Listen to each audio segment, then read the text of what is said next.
Can we stand to say the Pledge of Allegiance? I pledge allegiance to the flag of the United States of America and to the republic for which it stands, one nation, under God, indivisible, with liberty and justice for all. Thank you. The mission statement of the Newburyport Public Schools. The Newburyport Public Schools are committed to the intellectual, physical, social development, and engagement of every student. Within a culture of high expectations for individual and group learning, our students experience rigorous academic challenge, are intellectually curious, and express themselves creatively. Our students advance their well-being by applying knowledge and skills about nutrition, fitness, and health behaviors. Our schools are inclusive and supportive community. As a part of this community, our students demonstrate values of personal integrity, sensitivity, and social responsibility. Our schools partner with parents and communities in different ways to help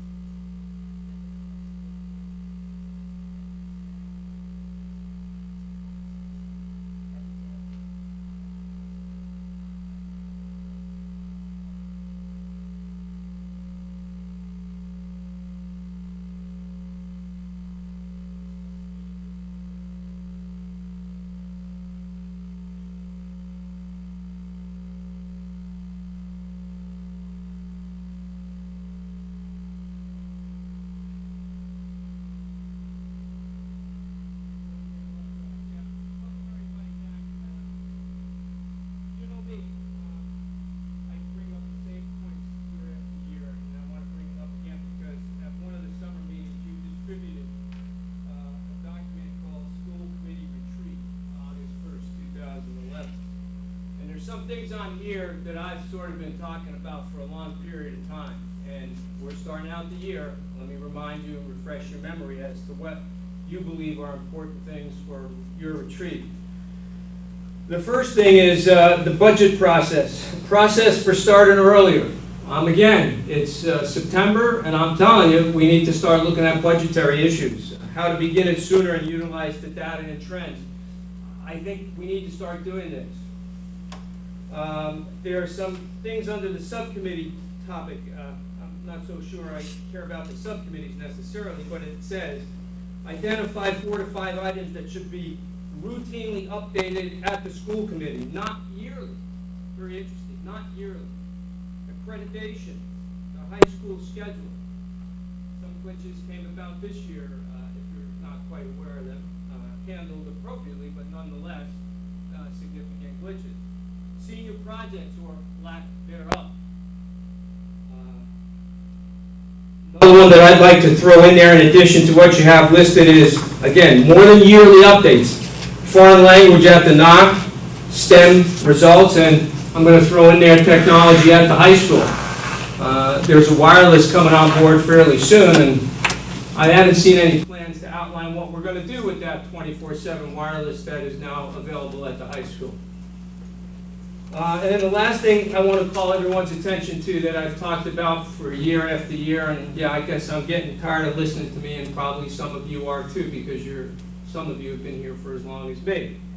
Communication strategy to get more attendance at the meetings, more public input, etc.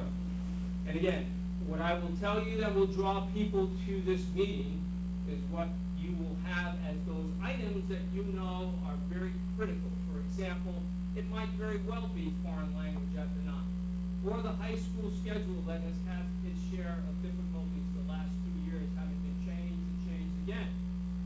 So if you highlight a particular topic that you know will generate a significant amount of interest, I would believe that there would be a lot more people in here and that you wouldn't have to listen to me as much as you do. Any additional comments?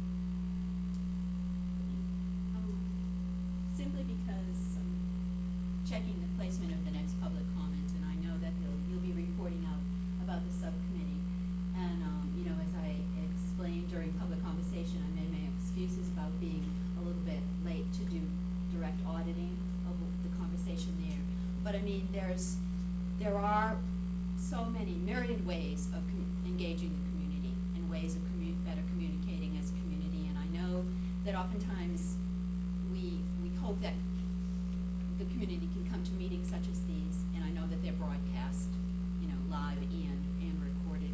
And, you know, so I'm hoping as you start to formulate what you're going to report out for the recent subcommittee meeting and meeting of the committee as a whole, you speak to that and engage the community and maybe look for that input in terms of not only the but look for the input from your audience, your end users. What would they like to see? Because you're sitting here trying to formulate what way, you know, but it's a two-way street, and so maybe, you know, maybe some people who had participated in the port plan a decade ago might think that that's better, that it's one, if it's, the information is coming one way, and you never know, even when it's something that's an informal email, whether to engage and provide more information.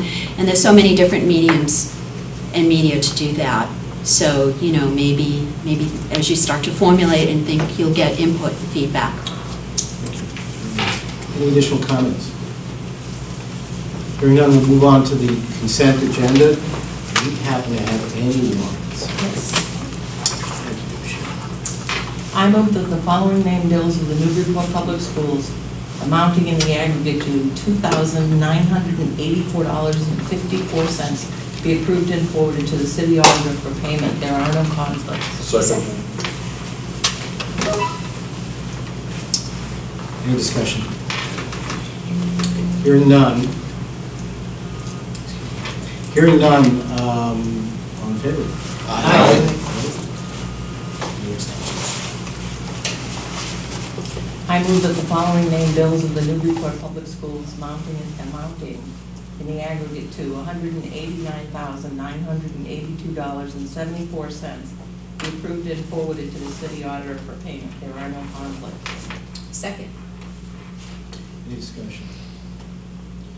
Hearing none, all in favor? Aye. Opposed?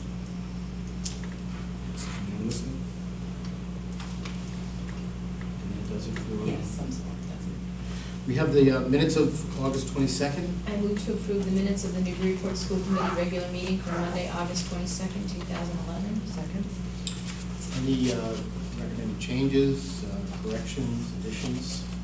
Carol? Only a slight one. We were talking about Angela Vick's position, and although I believe this statement wholeheartedly, it says that I felt Ms. Vick is tremendous and knowledgeable, and I do, but I think what I meant was that she is a tremendous and knowledgeable asset to our district. You are tremendous, but I'm just... Nothing like refining the Tremendous and language to knowledgeable. zero in. Thank you. Any addition? Hearing none, all in favor of approving the minutes as modified? Aye. Aye. Opposed? That was the only 7 minutes. I will turn the next segment of the meeting over to Superintendent Mark. Thank you, Bruce. What I'd like to do is introduce 2 people tonight. The first person is here, the second person, Michael Testa, will be here around 8 o'clock. So I'd like to make sure that we get, hopefully we're still here. I would like to introduce Maureen Marks, who is the Mullen School Principal, to join us at the table next to Dan, please. And this is not an interview, she already has the job. But an opportunity for you to really get to know Maureen. Maureen is a Master of Science degree from Syracuse University. She was the evaluation team leader in the North Andover Public Schools for since 2009, and I know her former superintendent, Chris Otto, and he was not happy that we took Maureen, and I live in North Andover, so I'm not happy as I hired you as a taxpayer, but I am pleased that Maureen is with us, having a great year so far. You know, it's only day one. But all the work that she's done over the summer, and I know that her teachers have already said that they really feel terrific that she's here. She spent approximately 10 years, more like 12, at the Coastal Education Collaborative as an education administrator and director of professional development. Spent some time as special coordinator at Triton, and worked also at the Merrimack Education Collaborative. And so I included her resume in the packet for you to read, and just want to welcome Maureen to school committee tonight, and formally welcome you to Newburyport. Thank you. So if anyone has any comments to make, or if you want to ask Maureen a question or two, like I said, this is not an interview, it's just a meet and greet, and it's only a few minutes. Given that this is a meet and greet, I'm going to just throw three quick questions at you. Okay. And because I'm sure that the people who are watching out there might be particularly interested in some of these. So the first question is, what is your favorite food? The second question is, which is your favorite book to read aloud? And the third is, obviously you have expertise in special education. What's going to make education so special at the moment? All right, favorite food is tough. I do have a sweet tooth, so it could be anything that has sugar in it, unfortunately. And I'm Italian, so cannoli, very good. Favorite book to read? I read every day, so I'm an avid reader. But what I'll do is talk about a book that I brought in. I have in my office at school. And read aloud is a little tough because it makes me cry, but it's called Thank You, Mr. Faulkner. And it's by Patricia Colacco, and it's about student learning to read. But I have a little hard time getting through the end of it, reading aloud. So, and what's going to make education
offices for a couple of days and were able to put these together and get those out. And in an effort to talk in acronyms, these actually are the MSBA, OPM, SPSs that were submitted. I'm just going to start talking letters. So that was submitted on time. They called and said, thank you very much, but where is the owner's project manager's contract? And we had just gotten the proposal on a Thursday night. These were submitted Friday, and we were at the negotiations table on Monday. Here we came to town. The selection committee gave me authorization to negotiate. Here we came to the table, I would say, as gentlemen. We collected various information about owners, project managers, hourly rates throughout the Commonwealth on some rural projects. We talked about various odds and ends that the selection committee wanted me to address, including schedule, extra services and fees for extra services, and a few other things. We negotiated for probably 2 hours. And through those negotiations, we were able to negotiate their initial fee proposal down about $20,000.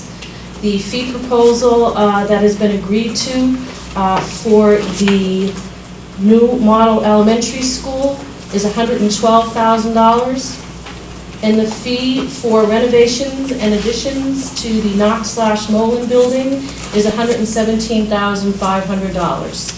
Again, that's about $20,000 less than their initial fee proposal, and I was very happy with regards to the hourly rates that they came down to, which are now, from the data I've collected, some of the lowest hourly rates for some of the best services we'll receive from this firm. Next, Donna, I didn't know if you wanted to report out on the OPM meeting or the meeting that we had at the State House. Certainly, Well, first, before I do that, as you can see by the level of work, Deirdre has just been doing yeoman's work in terms of the, and her being at the helm of these two projects is just critical to our school district. And I can't thank you enough, so far, because it's a very complex process. And Deirdre has probably learned more about MSBA than she ever thought was possible. And we still are only in the beginning stages, but thank you. Really remarkable, just amazing work. We have requested a meeting at the State House with Catherine Craven and a couple other people from the MSBA were there, primarily just to get it out on the table, our desire to, during the feasibility phase, to include pre-KK in the new model school. And there is a willingness on the part of the MSBA to work with us and to help us make that happen. I don't think I wrote the names down, but they are some new model schools that are up and moving forward at this point. And do you remember what the list was? I didn't get the names, but my phone call today, as late as 4:30 to 5 o'clock today, I understand that not only the 4 that are on their website, they've added 2 more, so that there are 6 model elementary schools in the Commonwealth as we speak. So that was exciting to see that this program is moving forward.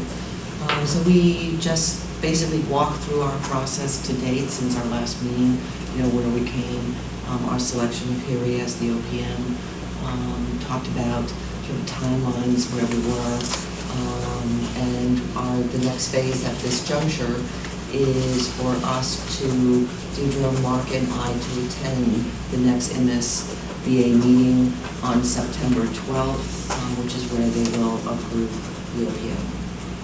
And then we march forward to the next steps. So we are moving forward. Anything else? I thought it was a good meeting. It was very, very productive in terms of just talking about the process so far and what we've accomplished. And it's just been pretty remarkable since we got into the pipeline in March to see what we've accomplished so far as a community. It's very exciting in terms of that piece. Thank you. As far as next steps are concerned, I said to Steve Burkholm, it's been 3 days and I haven't heard anything from the MSBA. He said, Deirdre, that's because it was Saturday, Sunday, and yesterday was a holiday. Black. As soon as I got into my office, the phone was ringing. So we spent about an hour on the phone this afternoon with MSBA, and the next steps are to enter into the feasibility study agreement, or the FSA, at which we agree on scope. But more so than that, we agree on design enrollment build. The model schools that are going to be selected for invitation are going to be based on enrollment similarities and educational program similarities. So once they get the feasibility study agreement, we then move forward to model school design selection. And what that looks like is, out of these 6 schools that have been built in the Commonwealth, MSBA is going to shortlist those that MSBA thinks that Newburyport should invite to present what their model school program is and how they can make their model school program fit on our site, sit on our site, those kinds of things. Now there are only 6 model schools. The designers have already been pre-approved. So this is unlike the OPM where we had to advertise in the Central Register under all the bid laws in the Commonwealth. We don't have to go through that process. And it makes sense because they're model schools, and that's why it's so accelerated. There are different processes that you don't have to go through because it's model school.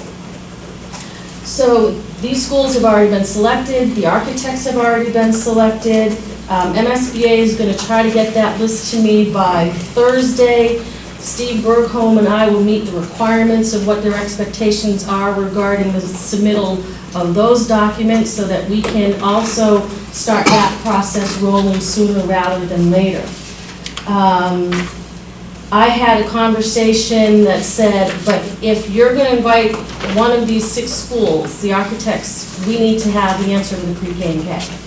And I pretty much got commitment today for pre-K and K.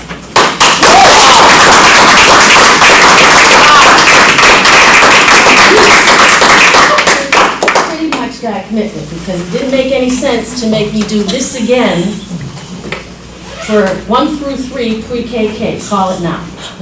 Call it now. So that was very exciting to hear. That was very exciting to hear.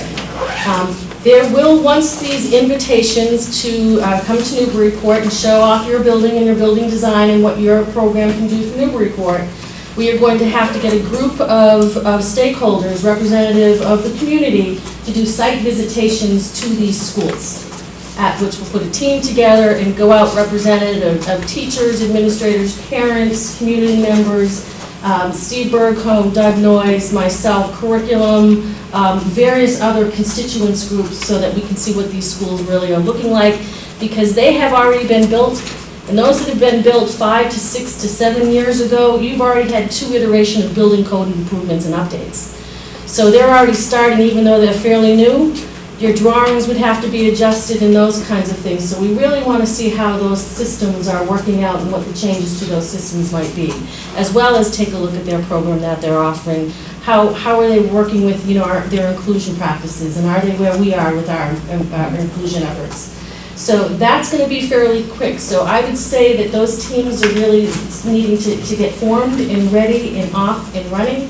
And I can see where the first week of October, last week of September, there may be some groups doing site visitations.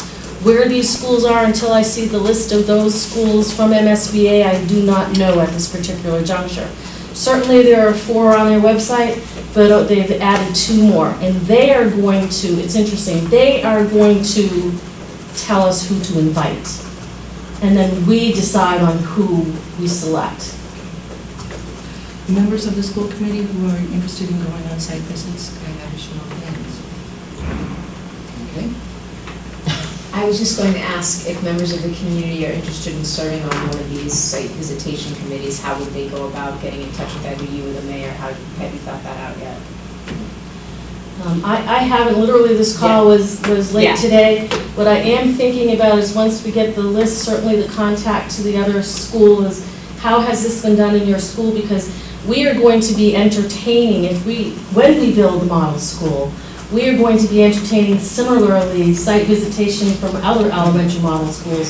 So how many is reasonable? Is that 12? Is that 15? Is it the same group for all visits? Is it different groups for visits? How is that going to be represented? And make sure that we have a good stakeholder group as far as that representation is concerned. I don't know what the size of the teams that are going out to all of the schools are, and whether they kind of say, geez, if you wouldn't mind not coming during the school day, but then you don't sense what's happening in classrooms, or could you come at a certain period of time? Those kinds of things we'll have to figure out the logistics of. But I would like to ask that we do have our Daily News reporter here, Ben Hendrickson, if you could kindly put this in the paper, that anyone who is interested in participating in visiting other model schools to contact the mayor's office within the next, I would say within the next 10 days. And also anyone who is interested in working on the community outreach effort, which I'll talk about in a minute, to please contact the mayor's office. Community outreach in terms of developing the plans for marketing the 2 school building projects, to contact the mayor's office. I would appreciate that. Thank you. On my part, we had several meetings during the summer and had come up with some, I think, really good ideas about how to begin marketing, developing a master plan, rolling out community outreach regarding the school building projects. One of the first things that we discussed was the fact that this is a campaign when we're doing a debt exclusion. So Mike Sullivan, who is the executive director of the Office of Campaign and Political Finance, happens to also live in Newburyport, is coming to do a workshop with us.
Go into the group that they're interested in working on.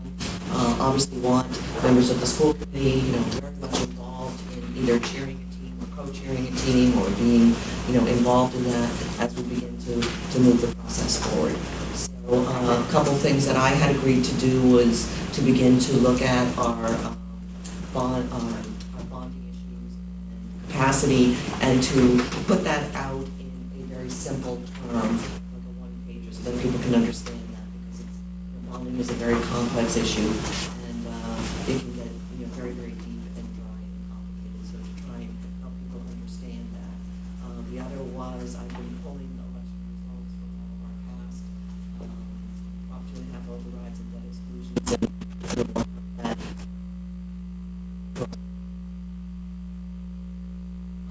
our past practice.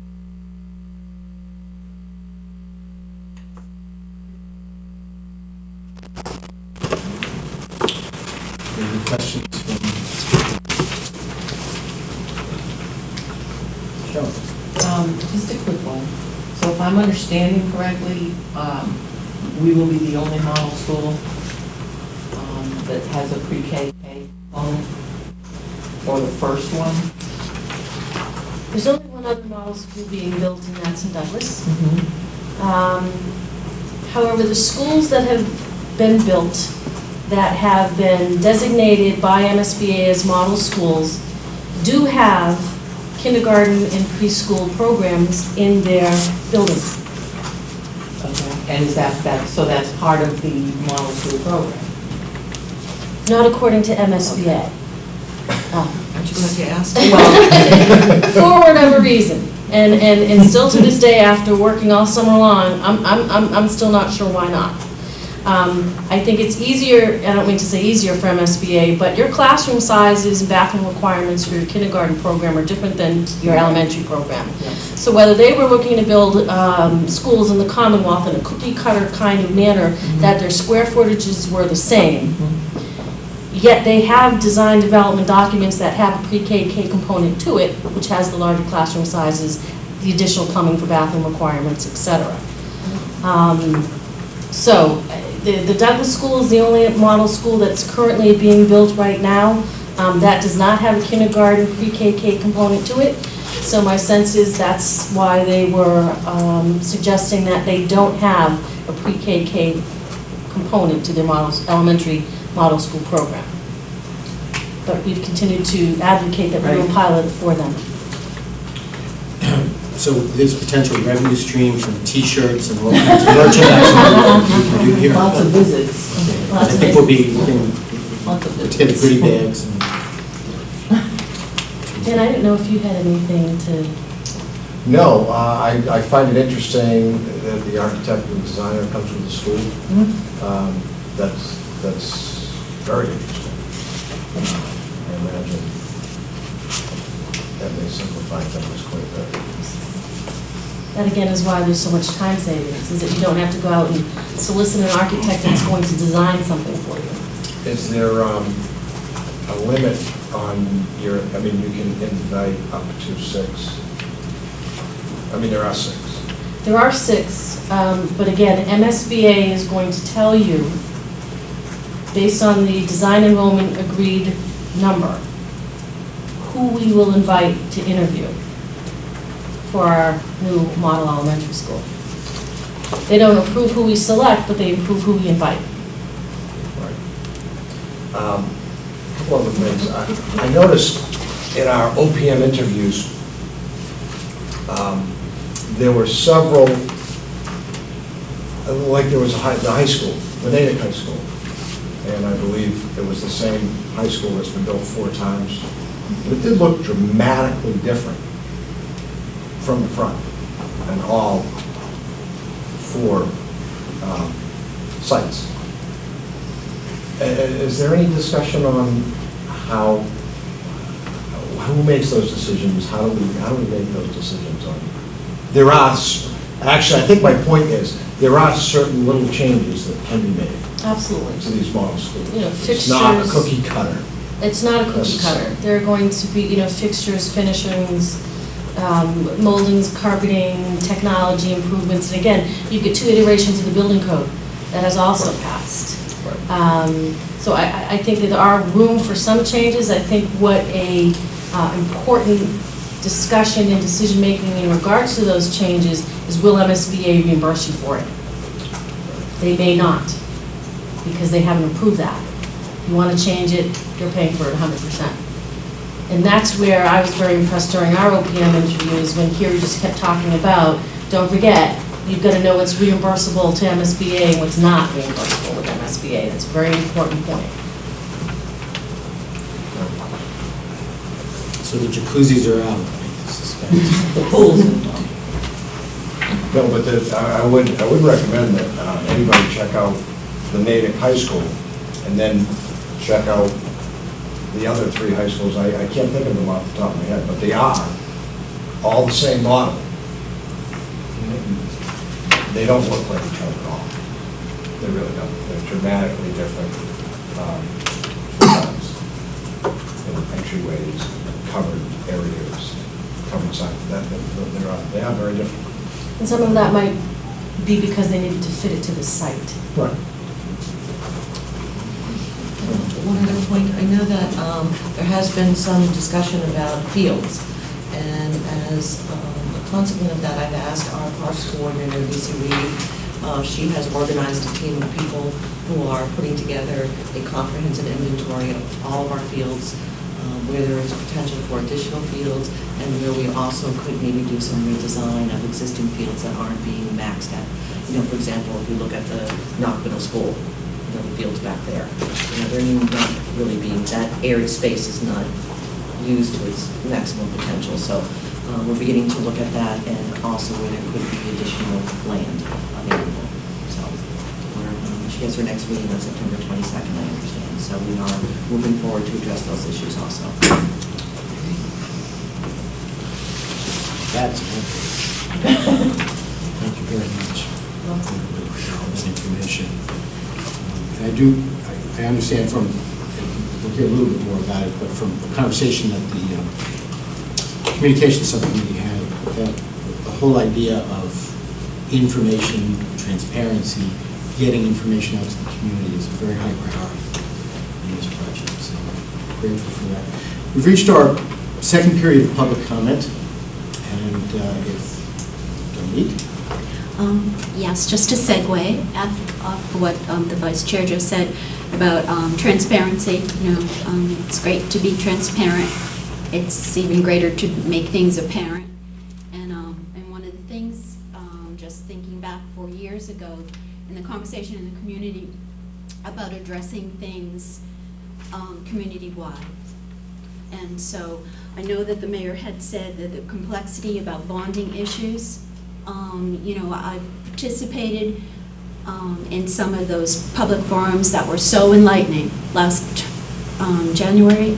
You know, that one that was held at Knox Middle School was, you know, it was really so informative.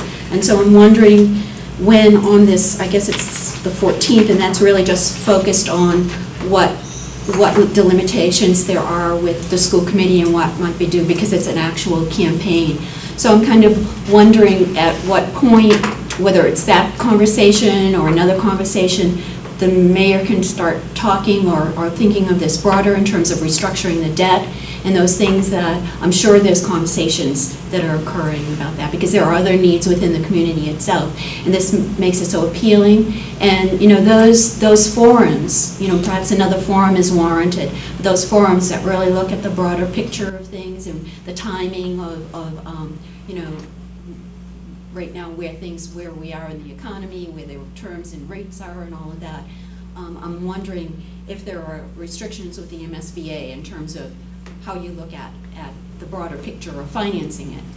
And so, you know, as I said, just as a layperson, to just sort of, you know, as probably bring it up in some of these forums, but I'm just sort of, you know, making that point in terms of making those types of broader issues apparent.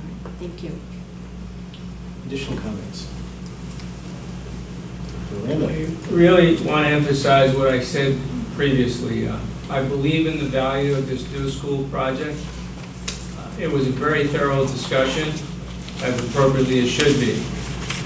I do not want to see the school committee get bogged down in discussions of buildings all the time. I think you need to continually bring up the other issues as to what goes on inside those buildings, the conduct of what goes inside those buildings, with as much discussion as I see here tonight about a building. There are a lot of issues out there that can't be put aside just because we're building a new school. And remember, this is just one project.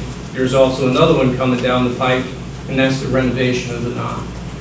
And so I want to emphasize that what goes on inside the schools is looked at with the same rigor by you school committee members on a regular basis at school committee meetings, rather than just once or twice a year.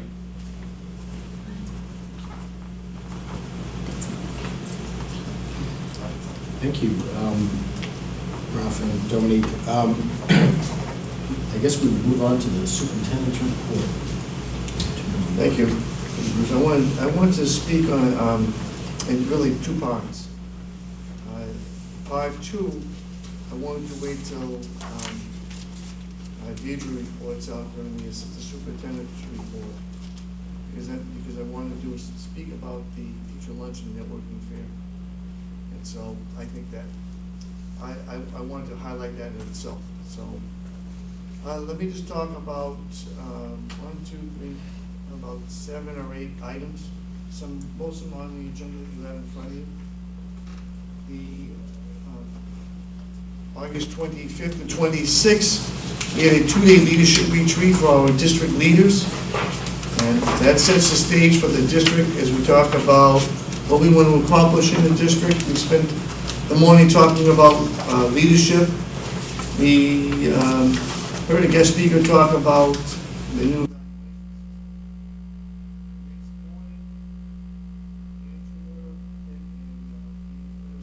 coaches, talked about the new Common Core, and then at the end of then after lunch, towards the end of the day, we talked about strategic thinking, strategies in action, and we asked all of our leaders to think about their theory of action and their goals as they lead the district.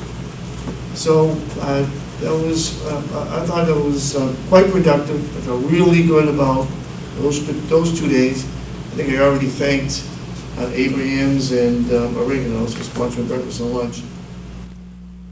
Our opening day for teachers was last Wednesday, and my favorite day, my absolute favorite day.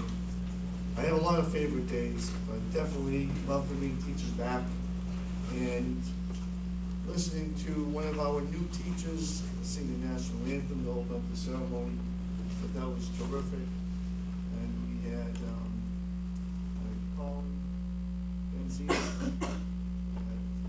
9th grade student at the high school, in the middle of the ceremony.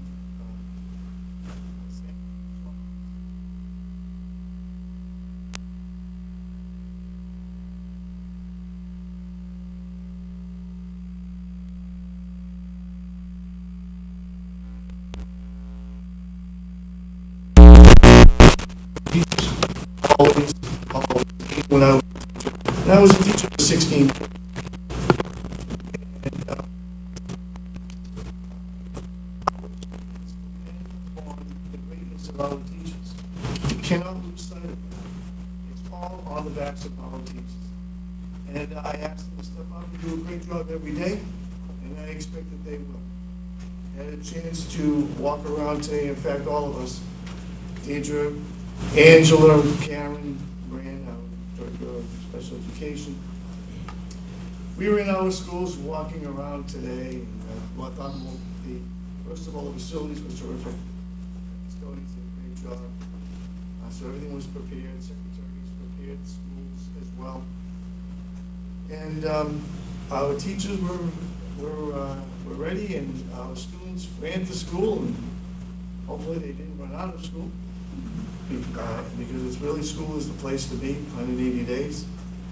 And everywhere I went, people were happy, and that's the way we would like it. We would have to work out kinks, and Deidre will probably talk about maybe some of the kinks in her report. Obviously, nothing's perfect. I want to talk about the wireless program. Dr. Owen mentioned it earlier about having a robust wireless program here at the high school, at the middle school. That takes time because we have to do some work. I want to thank the NEF for funding. We had, Don Skeen had to go through a bid process. Bid process came back. It's a little under $75,000 as we expected. We believe we're going to get quality work, quality materials. I was a little bit premature saying that October 1st would be the time that we could roll everything out. But I think we'll probably end up rolling out the wireless in pieces as it happens. Dr. Rhodes also mentioned about some type of rollout program, which I sent the guy, but it wasn't just me. It was, I sent something out, got some input, eventually sent it out to all of our leaders talking about a process for rolling out wireless. I know that the feedback I got at the high school today, students want to bring their laptops in tomorrow. Okay, so it's good for them. We love momentum. Okay, and we love that people and students and teachers are excited. Our X2 program, I had mentioned this in my entry plan report. I said at the start of school, we will have a new X2 Aspen Family Portal, and that's going to happen. Letters are going out. Tomorrow, I expect the parents will get letters that looks like this. And this letter will have a sticker, so each parent will get a login and password that's confidential so that parents will be able to access the portal. I just ask parents to be patient. It's going to take, I would say, I'll predict it will be a little bit of hectic, I think, the first month. I would say by October 1st, we will be in the groove. And I'm not just putting my finger to the air, but what we know from other high schools, okay, it usually takes about a month for people to get acclimated to X2. I want to thank Judy Webster and the tech department for all their work and effort. Something that's hit the papers recently, actually hit the newsstands, Boston Magazine, and I believe that you received a link. So Boston Magazine ranked Newburyport 16th as the best high schools, was the best school, best high school district in the state of Massachusetts. High school, it was our high school that ranked 16th in Massachusetts, out of the high schools. Right. Let me just, and I'll make sure that I'll provide the correct link and make sure that our community has the right information, but I just want to say one thing, that I think it's exciting to have a ranking that puts you in the top 20. I want to let those of you know where I used to work. Okay, Newbury was ahead of Winchester by a few places. But I just want to caution everyone that when you start looking at scores, you have to look at all of the schools. And appreciate the work at the high school, and that we know that historically our students, as they progress through our district, do better as they enter the high school. What we need to do is have a take a look at our MCAS scores, our needs of improvement. I'm going to talk about this later on. We have to cut that percentage in half. So I'm going to make it known right now. When we get our MCAS scores, we make it public. I'm saying we need to be able to increase our MCAS scores, proficiency scores, dramatically in grades 3 through 8. No pressure. I believe in our teachers, else I wouldn't say it. Okay, that the work that we have to do starts right now. So we can celebrate Boston Magazine, but we have a lot of work to do even at the high school. I just want to thank, and then I want to stop here, and then I'll ask Ms. Regan to switch to the assistant superintendent before they come back. Okay, I want to talk about our full professional. I want to thank Kathy Manning, who I think worked exceptionally hard. I thanked her during the time that I had a chance to report out to teachers. But Kathy and the secretaries and support staff at central office, and obviously Deirdre, Karen, and Angela, everybody's working exceptionally hard. This is what you have to do to get ready for the start of school. Now it's our teachers and our principals that have to really work hard. Not that our work is over, far from it. Okay, but I always say that in central office, the beginning and the end of school is really like a jet coming in and taking off. It's a very busy time at the airport. And so, we hope school's up and running. A few things to update you on. First of all, transportation is off and rolling, pun intended. Things are settling themselves in. It does take, as you know, and I've reported out to you, a good, 10 transportation days to settle down in regards to the route and the route times as far as pickups at stops and then deliveries to buildings. So the day today started with a few calls in regarding, I thought my bus was at 7:06 and at 7:08. Those kinds of things are going to settle themselves in. As in the past, once we take an assessment as far as the first 2 weeks of school is concerned, we make a decision whether we have to rebalance any route runs, things like that, because we either have too many kids on one bus or they're on the bus too long. So we'll be reporting that out and taking a look at that over the next 2 days. In regards to transportation, we have a wait list. It's our 4th wait list, if you will. There are currently approximately 25 families on the wait list, and we also want to understand if we can release those over a period of time if we do some rebalancing as well. So they're in a little bit of a holding pattern right now. We also have to keep a seat or two open on the bus for move-in purposes if we're mandated to transport those students, and we do have move-ins constantly during the school year. So those are some of the challenges that we have with transportation the first couple weeks of school. In regards to school safety, each and every year I have a meeting with the Department of Public Health, the Department of Public Works, the Police Department, the Fire Department, and we review various things. I started this the year of the reconfiguration so that public safety would know if they responded to the Brown School, it's no longer a K-4 school. You will be egressing kindergartners out of that building. And we've kept it up each and every year.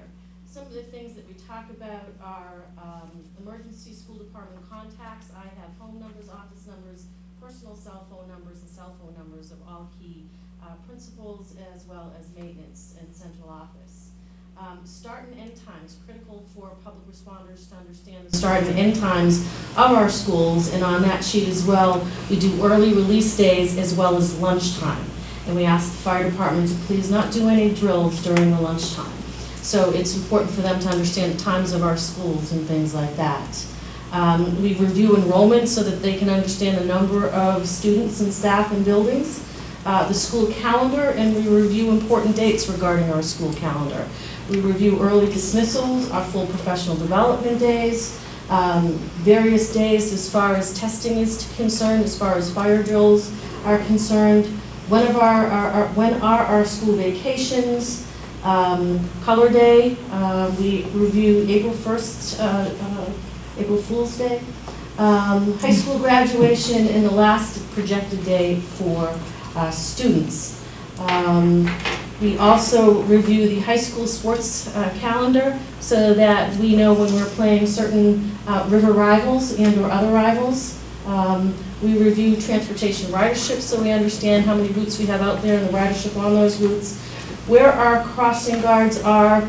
We then also review health conditions of certain students, particularly those mobility students. So public safety needs to respond to buildings that have multiple mobility students in there. How can we respond appropriately based on their needs? We also talk about traffic patterns regarding school, and then the deployment of what I call the speed wagon. I don't think that's that flashing you're going 32 miles an hour in a 30-mile zone. I call it the speed wagon. So that was a very successful meeting that we had last week, and we have each and every day. I'm sorry, year. Excuse me. I have enrollment for you. This is just for your information. It was taken on August 29th. It's separated as far as last year's enrollment as of August 29th. The difference, increase or decrease, as well as reflects choice for you. Thanks for handing them all out. So we have 57 more students this year than we did last year. Of the total number of 2,337, 124 are choice. I notice, or point out to you rather, the large number at grade 9. We are looking for some freshman materials And we are also looking for some furniture in certain classrooms because of this in-migration that we weren't expecting in its totality. So again, we are up 57 students from FY, 10-11. Your official enrollment, as you know, is October 1st, and we will be presenting to you that official enrollment. The official enrollment is used in the Commonwealth for various funding formulas, assessment formulas, etc. And again, we will be reporting that to you after October 1. And finally, for your information, the Facilities Department completed 284 work order requests from June 27th to September 2nd. Again, we're much more efficient using our School Dude software. It actually allows us to produce those work orders, track those work orders, make sure those work orders are complete, and so we're getting more efficient as far as the preventative maintenance and maintenance projects in the summer. Great. Thank you very much. Any questions for Deirdre? Mark, pick up. Thank you. Yeah, thank you, Deirdre. And I echo what Mayor Holliday said earlier about the work that you're doing and the work that Steve's doing in the MSBA budget. In your packet, you have, after the superintendent's report, you have the agendas for the two-day leadership retreat, as well as some of the activities. And then also the agenda for the first and the second day back for teachers. And so now I want to do is talk about the full professional development day and ask Nick and Angela, to add in at some point.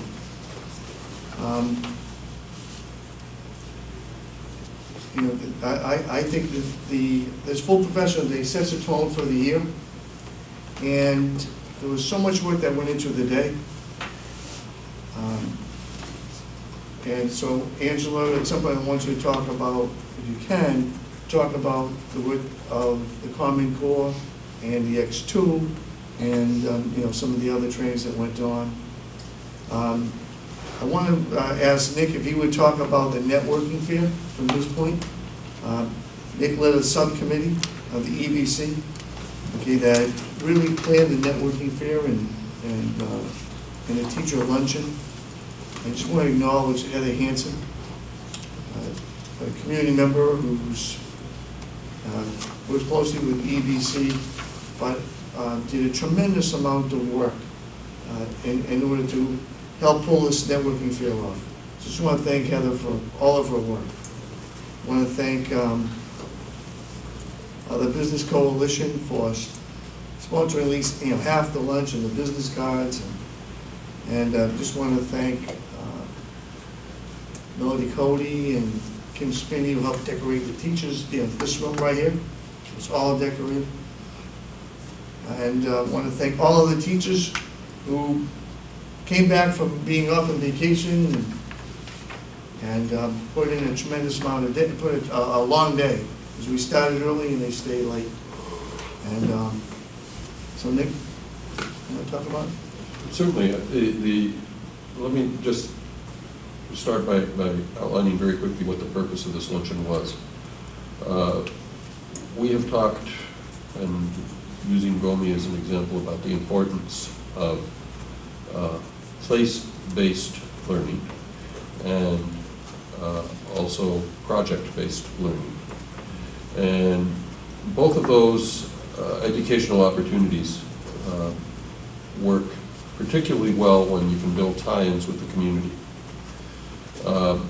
The Education Business Coalition, as part of the process of reinventing themselves, took a step back and said, how can we best support teachers in these areas?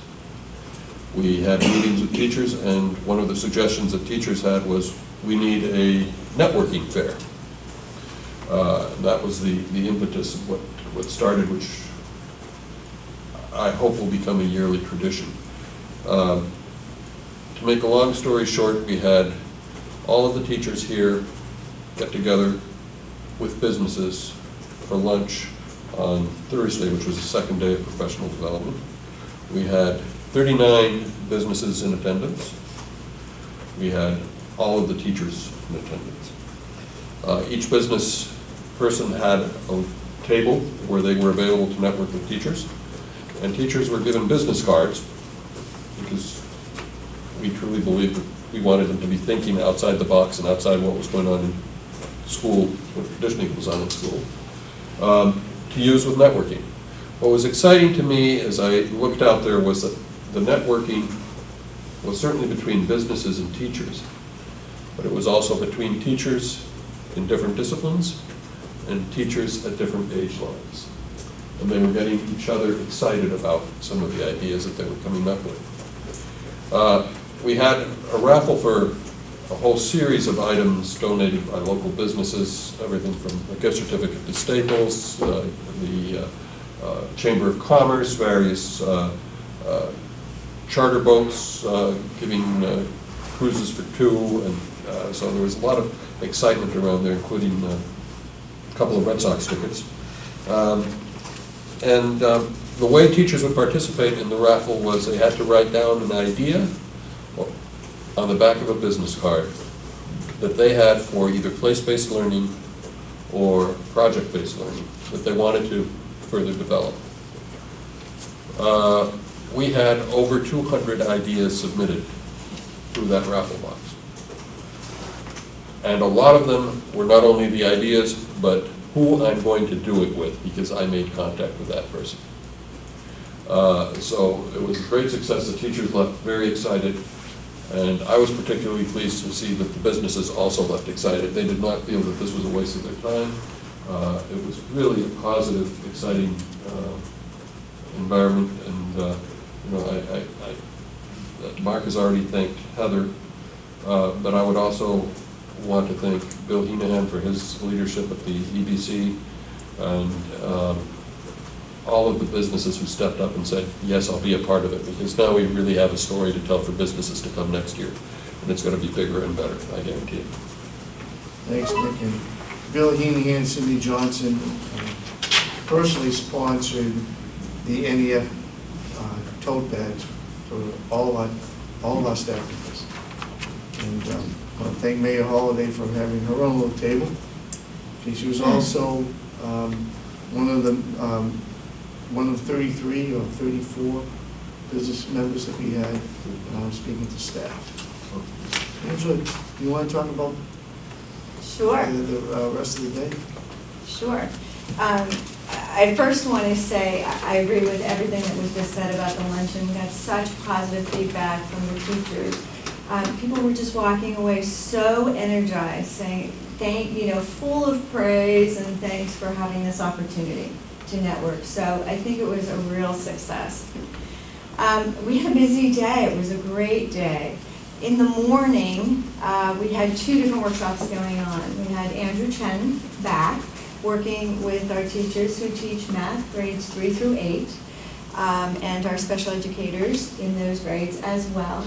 And he was continuing the work that he had started last year about building math thinking capacity of our teachers, and that was great. All of the rest of our teachers participated in a rollout of the new Common Core standards. And what was really exciting about these workshops was that they were facilitated by other members of our leadership team, co-facilitated. So we had all of our administrators involved, as well as our teacher leaders, who are all going to be working with the follow-through of the implementation of these standards.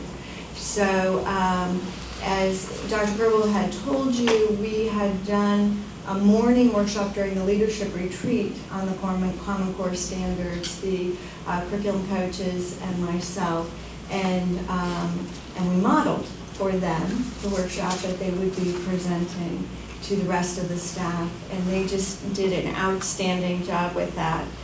So that was the morning, and the objective around the Common Core was not that everybody would know them inside and out, but that everybody had an opportunity to walk through the document. We designed some scavenger hunts through the document that they walked the teachers through. We wanted everybody just to start to become familiar.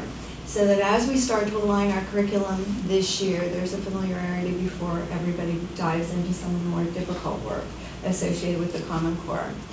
And we also provided a refresher in X2 for all of our teachers at the high school and middle school, because those are the areas that, those are the grade levels that will be using the grade book this year associated with X2.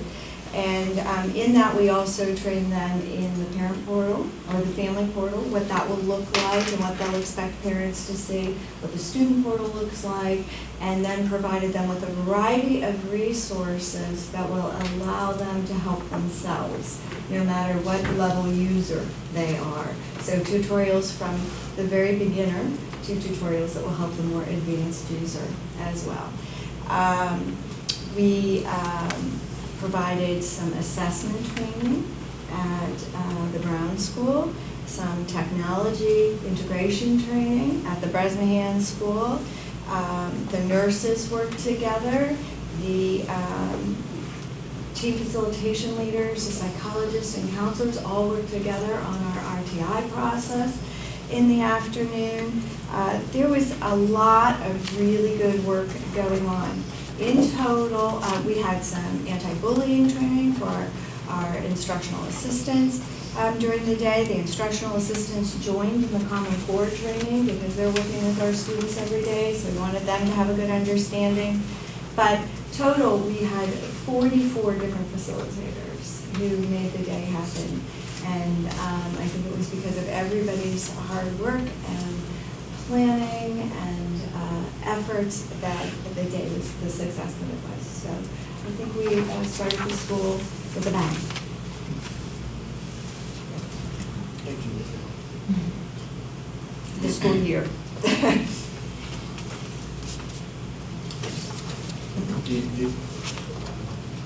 Just feel free to introduce my test. Thank you. I know the superintendent's report was long, but there's a lot going on. Just before that, I wanted, I wasn't going to mention it, but I have to mention this, Bruce. I met Bruce's mother and father over the weekend. And when he introduced his father, his mother was delightful, and his father is a New Jersey guy, just like another guy in the audience. They had the same type of humor. Hey, So- hey! But He's not from New Jersey, by the way. But it's very close. Very close, but there's a difference. Make sure, he's from New York. So it was. I know the distinction doesn't mean anything to the rest of you. Let's make sure. Because To you people, it might not mean anything. Okay. I want, Michael, would you come to the table, please? And Mike is the. Have a seat. So Lorene was here earlier, Mike, and everybody had like 7 questions each, and. It's a good thing we started at 5. Yeah. You're all worn down now. Mike is Mike is the new associate principal at the high school, and we can tell during our 2-day leadership retreat that we had that Mike had an awful lot to offer others who were listening to his perspective on leadership. And we already know that the impact he's making at the high school right now.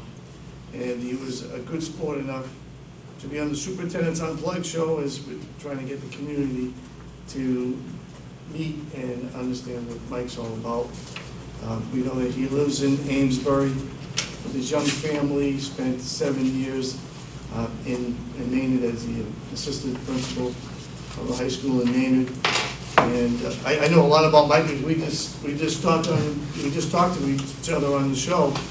And Mike, Mike has a math background, and I think it's important to have a person like Mike who has a math background at the high school.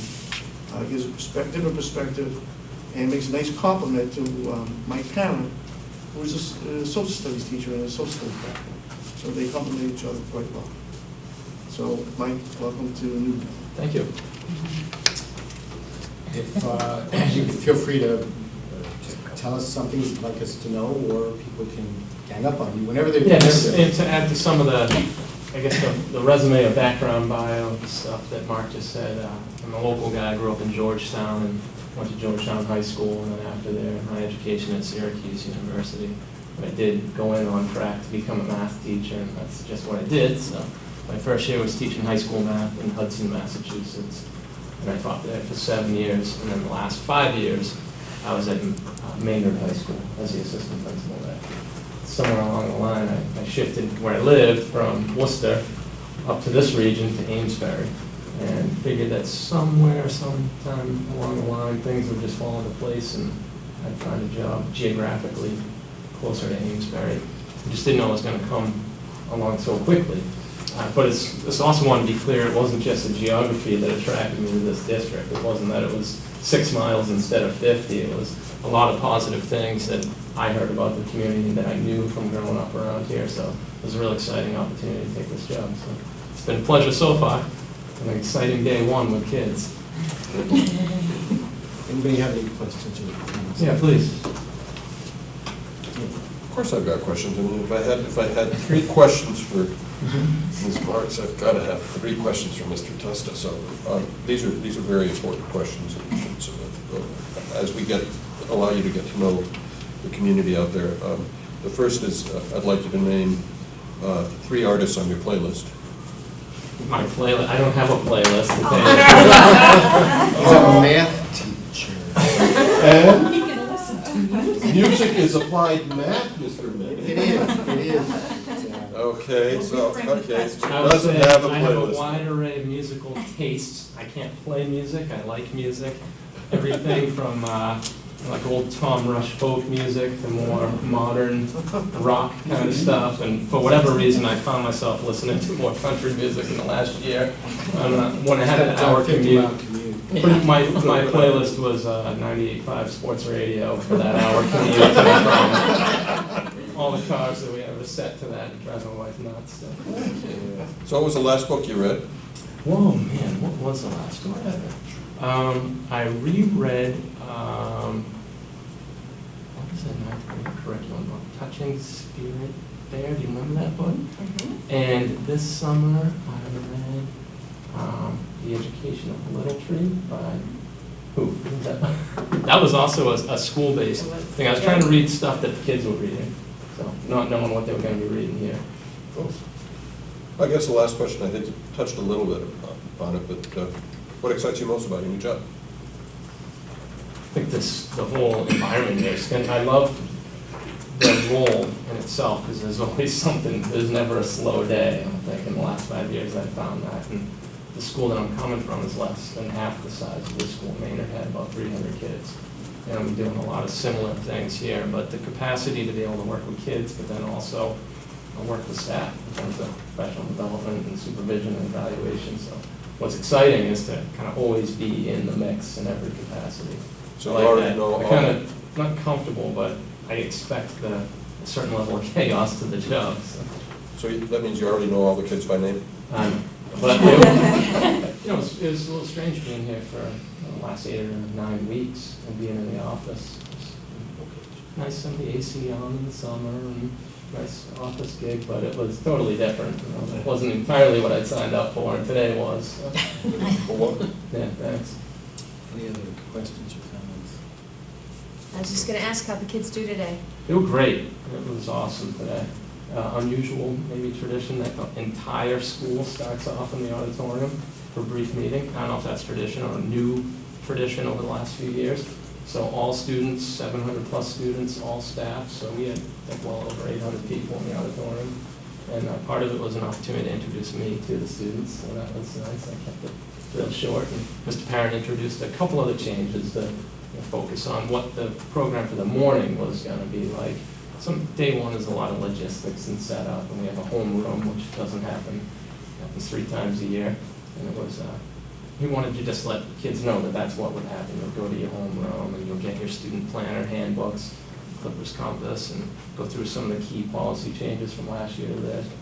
He wanted, obviously, to introduce me, and then we let them know there are also some new staff in addition to me here in the building. And that was 7-8 minutes. It took just as long to get out of the auditorium as it did for that meeting, but it went well. It went well, and on the whole, in terms of logistics and how the building ran today, it went very well. surprisingly so. We have decided to have an ad drop period, which we have not always had because of the turnover in personnel, with me coming in and others going out, student scheduling issues that we thought we know have come up. And I expected to see students lined up down the hallway outside the guidance counselor's office, and that was not the case. There were. Now, the counselors did not have an opportunity to come up for air all day, but it was a very civilized, one at a time, one in, one out, one in, one out, very consistent flow of students. And that was another thing that my parent tried to emphasize in the morning meetings. This is not ad drop for preference or for personality or to be with your friends. It's if you're missing a class or if you believe you're in the wrong level of the class, then that's the purpose of the ad drop period. And we're going to continue to do this through the full 7-day cycle until we go through days 1 through 7 in our rotation. But all in all, it went well. Yeah. Yeah, you and I have spoken a little bit, so you mentioned your knowledge about the district from living in Georgetown and living in Amesbury. What are some of the things that you see is really positive about Newburyport and the high school? The positive things? So what did you see? I kind of summarized. Could be something empirical, could be something you begin to appreciate. Just curious. I haven't spent much time in the other buildings in the district, but I'm really impressed with the facilities and how well they're kept up at the high school. The district that my first job was in Hudson, and we had a very old building. I was there through the construction of a new facility, and was one of the teachers that moved from old to new. It was built out back, right behind us. And then in the last job that I had, we were approved by the MSBA, and had I stayed another 2 years, I would have been moving into a new facility. But it's neat to see this facility in terms of it hasn't been renovated all that recently, and how nice the place looks. And that was actually something that I mentioned to students this morning when I spoke for 90 seconds or so. But in terms of how fortunate that they should not take for granted to have such a nice place to come into, but that it's more than just the building, it's the people. So in terms of your question, I would like to be able to answer that it's all about the kids, but I haven't met them yet. I've had one day with them. I've met almost all the staff in depth, and I was really impressed with what they bring here and the expertise that they have, both in their content area, but then some of their interests outside, which is pretty interesting too.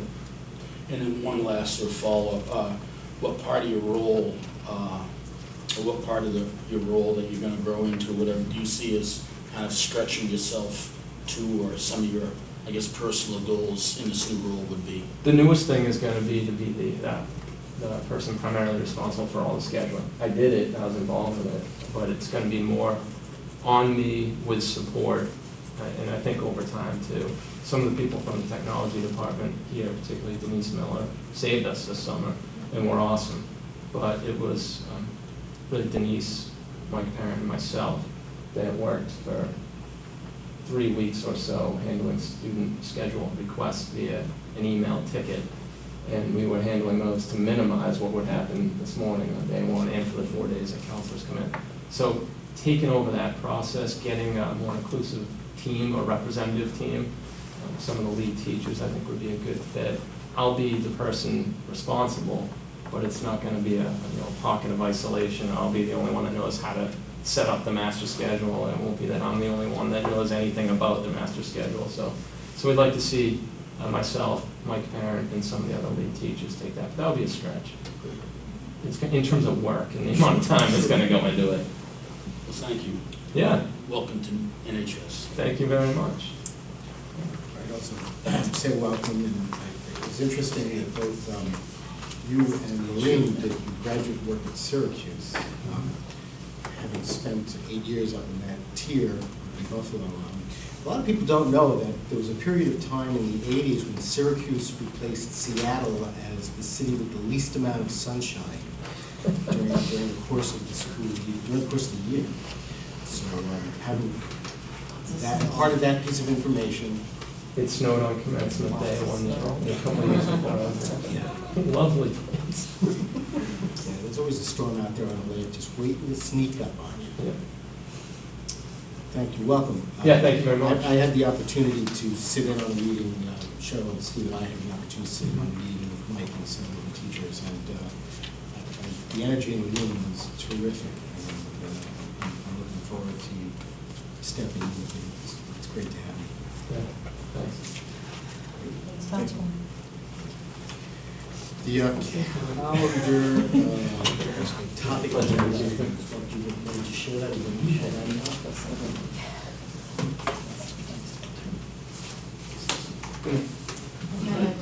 Thanks, Mike. The, number 11 was the calendar of topic agenda items. Bruce and I talked about getting a gathering input from the school committee members regarding agenda items you would like to see throughout the school year. So Bruce, I get this right, Bruce will email members of the school committee, and the school committee members will respond to Bruce, and then Bruce and I will then meet and talk about it. Can I also encourage people who are watching, people from the community, if there are particular items that they would like to see us addressing, or if they want information on, to feel free as well to forward that over through my Gmail account or through Facebook account as well. I'd request that we get a copy of the document that we came up with at the end last year. We went through an exercise last year where we had a bunch of items that were put throughout the year. If we could at least refer to that document, it might spark a little what worked, what didn't work kind of thing. And there were items on those suggested ones that we also didn't get to. You know what I mean? That we could look at. You're talking about the list from the Father Leadership Retreat? Is this another list? No, this is another list. This was, last year we went through an exercise in September, and we just had like each month was outlined. We had some consistent things that historically have been done during certain time frames of the year, and then we added other items. And I think it was the second meeting in September that we actually, there was like an ad hoc committee where we sat down and looked at other agenda items. It might be useful to look at it.